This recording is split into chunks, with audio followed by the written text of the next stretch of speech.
कैसे बिहार के लोगवा मुहावा देखाई, कैसे बिहार के लोगवा मुहावा देखाई। जनता के मंदिर में रउआ ऐसन शब्द के इस्तेमाल कैनी नीतीश जी जौन पूरा धरती में भूतो भविष्यो केहू राजनेता आज तक ले ना बोलल।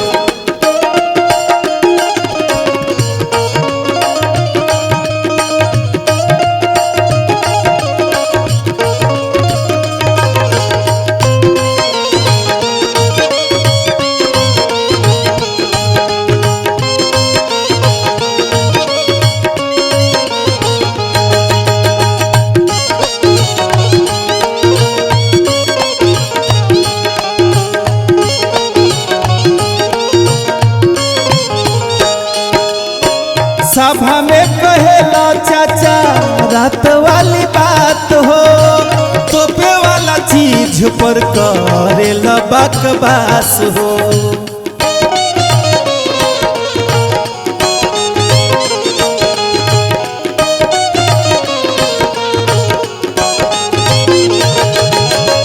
सभा में कहेला चाचा रात वाली बात हो, इज्जत तू तो कही देल नाश हो।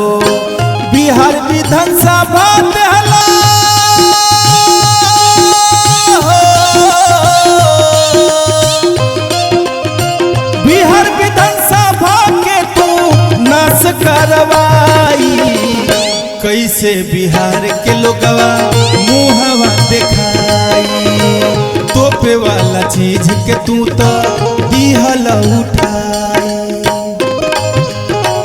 बिहार विधानसभा जनता के मंदिर में ऐसा बात तोपे वाली बात के रउरा उद्धार करतनी और वह प्रधानमंत्री बने के सपना देखतनी। माई सरस्वती रुआ जीव ऊपर से हट गई बारी, कोनो दानव के वास हो गई बा। नीतीश जी इतना ध्यान में रखी, हम बिहार के आम जनता हैं।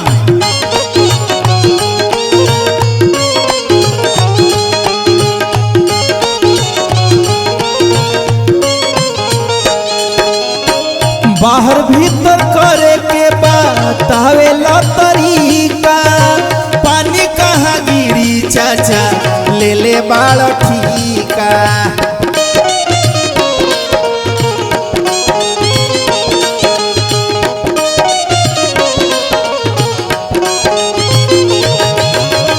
बाहर भीतर करे के बतावेला तरीका, पानी कहाँ गिरी चाचा ले ले बाड़ ठीका। नया शादी वालन के तू हो, नया शादी वालन के तू देहला लाजवाई, कैसे बिहार के लोगवा मुहावा देखाई।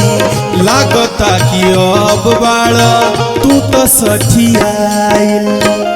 जनता के मंदिर जनता के मंदिर दिहला परीक्षा लगाई, कैसे बिहार के लोगवा मुहावा देखाई। कैसे के बिहार के लोगवा मुहावा देखाई, कैसे के बिहार के लोगवा मुहावा देखाई, कैसे के बिहार के लोगवा मुहावा देखाई।